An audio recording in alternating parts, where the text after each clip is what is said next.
Dans un pays lointain, un vieux roi qui aimait son peuple et que son peuple aimait régnait sur une terre riche et heureuse. Ce souverain, âgé déjà de plus de 100 ans, avait accompli tout ce qu'il était possible d'accomplir en une vie, et même davantage encore. Il avait combattu contre de mauvais hommes, lu plus de livres que personne d'autre en son temps, rendu plus de sages jugements que tous ces juges et magistrats réunis, et ne manquait jamais d'honorer ses ancêtres et les dieux. Aussi, un jour, alors qu'il approchait de son second siècle de vie en ce monde, il quitta son château. Vêtu d'un manteau gris et équipé d'un long bâton, il prit la route à pied, laissant son fils monter sur le trône. Il marcha loin et longtemps, ne s'arrêtant ni le jour ni la nuit. Pour nouvelle demeure, il s'installa sous une très haute montagne, au cœur des cavernes qui s'ouvraient vers l'intérieur de la terre. Dans ce nouveau palais, il s'installa confortablement et s'endormit dans un lit de pierre. Son sommeil dura longtemps, si longtemps que plusieurs époques passèrent et on finit par se souvenir de lui comme d'une grande figure du passé, un roi légendaire qui avait tout donné à son peuple, puis avait disparu sans laisser de traces. En réalité, le roi veillait toujours sur son peuple.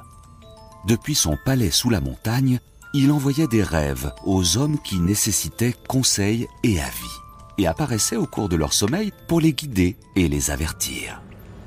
Au matin, celui qui avait été visité par le roi sous la montagne s'éveillait riche d'une nouvelle sagesse, sachant dorénavant comment orienter ses choix et ses actions.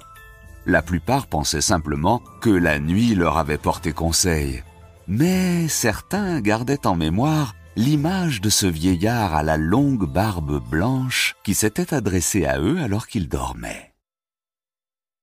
Aussi, au fil du temps, beaucoup d'hommes se mirent en quête du roi sous la montagne, espérant découvrir son repère. Ceux qui entreprenaient cette recherche étaient moqués par leurs amis, qui riaient en voyant leurs compagnons s'acharner à poursuivre un mythe. Un jour, pourtant, un seigneur parvint à trouver l'entrée du palais du roi sous la montagne. Ce seigneur avait passé beaucoup de temps à lire de vieux ouvrages, questionner les anciens du village et ceux à qui le roi était apparu en songe, rassemblant des indices pour sa quête. Descendant dans les cavernes du roi, il trouva le vieillard dont la barbe s'enroulait à présent plusieurs fois autour de sa taille. Celui-ci, réveillé par son visiteur, l'attendait, assis, prêt à l'écouter. Gonflé de fierté, parlant avec aplomb, le seigneur exposa sa requête au roi sous la montagne. Il parla du royaume qui bordait le sien, rival de longue date, qui menaçait à chaque instant d'envahir ses propres terres. Dans sa longue plainte, il évoqua ses faibles défenses face à cette constante insécurité, pleura sur le sort de ses paysans et supplia enfin le roi de lui venir en aide afin de mettre à l'abri sa contrée. Le roi l'écouta sans l'interrompre, puis demanda au seigneur ce qu'il attendait précisément de lui. Ce dernier avait sa réponse toute prête. « Ô toi, puissant roi sous la montagne, toi qui menas et gagnas tant de batailles, prends la tête de mes armées. Guide-nous sur le territoire de mon ennemi et que ta force légendaire nous apporte la victoire. » Le roi hocha la tête. « Je le pourrais, mais viens donc avec moi et montre-moi ce dangereux voisin que tu redoutes tant. » Alors le souverain claqua des doigts. Et aussitôt, ils se retrouvèrent tous deux perchés au sommet d'une haute colline. Le point de vue permettait d'embrasser du regard tout le pays du Seigneur, ainsi que celui de son dangereux voisin. Observant le paysage, le roi n'aperçut du côté de ce menaçant rival que des fermes paisibles, des champs prêts à la moisson et des patrouilles de garde protégeant les paysans.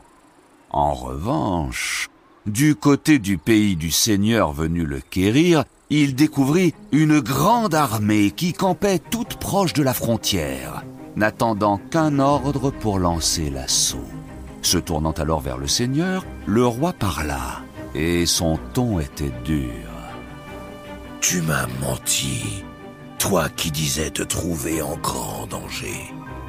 Ton voisin ne te menace en rien, et c'est bien toi, au contraire, qui t'apprête à l'envahir. Tu ne venais pas chercher mon aide pour te défendre, mais pour t'emparer du pays qui longe le tien.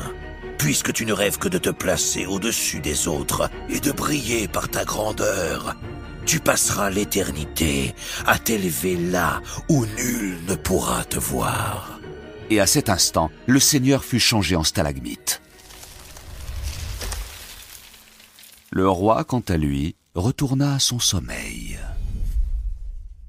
Bien des siècles passèrent.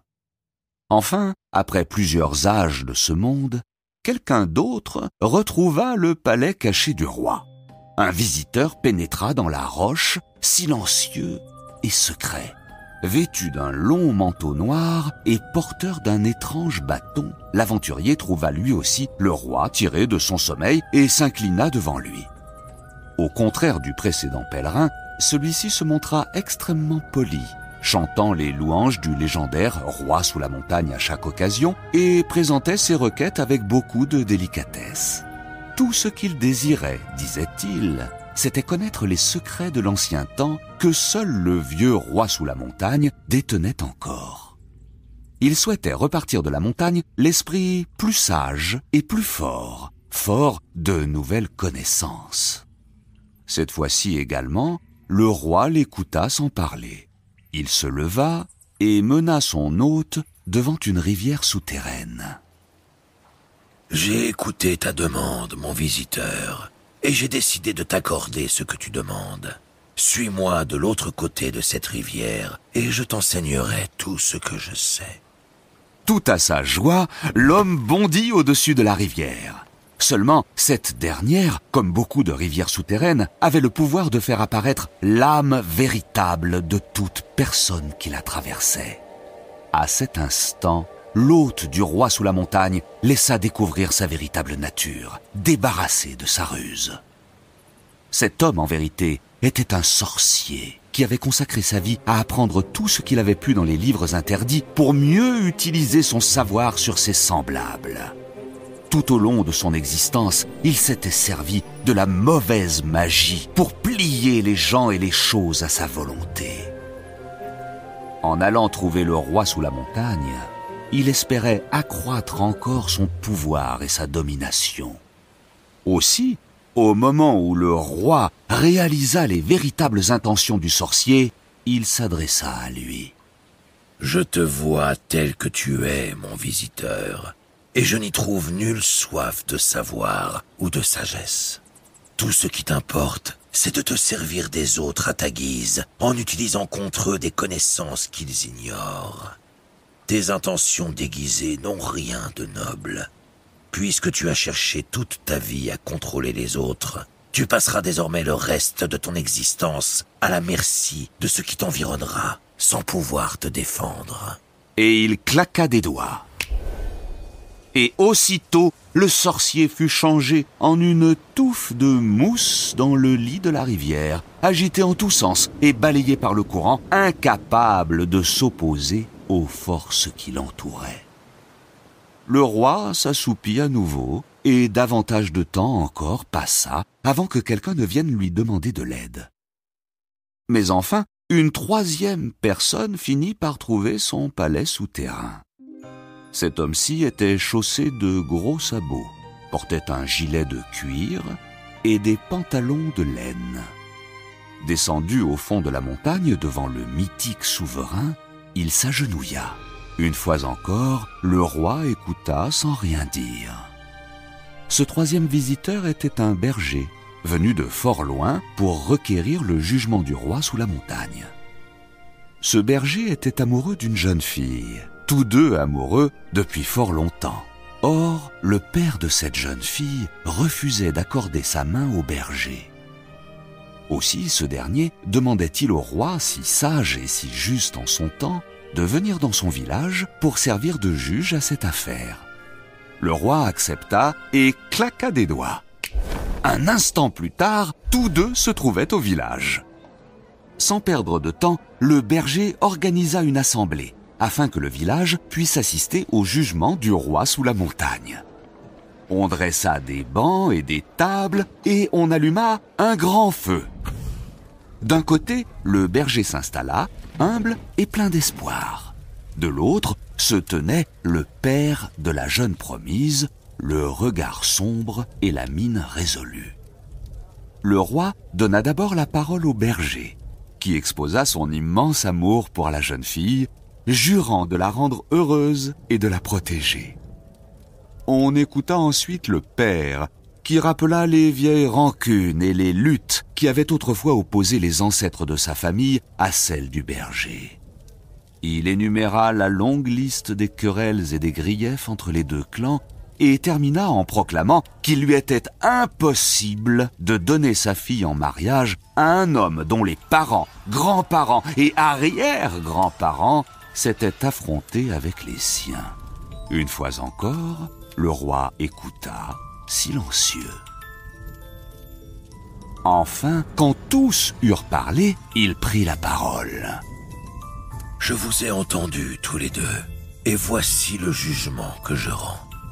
De mon temps déjà, les hommes avaient coutume de se heurter les uns aux autres pour d'aussi stupides raisons. Songerez-vous un jour à essayer de vous montrer moins bornés que vos parents ? Ne voyez-vous pas que les malheurs de leur vie, à présent terminés, viennent troubler les vôtres ? Vous est-il donc possible de reprocher à un homme innocent les fautes de ses ancêtres ? En vérité, je vous le dis, cette querelle n'a pas lieu d'être, et rien ne doit s'opposer à l'union de deux êtres amoureux l'un de l'autre. Oubliez donc vos bêtises reçues en héritage et célébrez ce mariage sur le champ. J'accorde ma bénédiction à ce couple. Puisse-t-il vivre heureux longtemps. » Ayant dit ceci, le roi disparut et retourna à son sommeil, attendant la prochaine juste requête qui lui serait présentée. Au village, le mariage eut lieu un beau matin de mai et le berger se réconcilia avec le père de sa promise. Ils vécurent très heureux et n'oublièrent jamais de raconter la légende du grand roi qui dormait sous la montagne.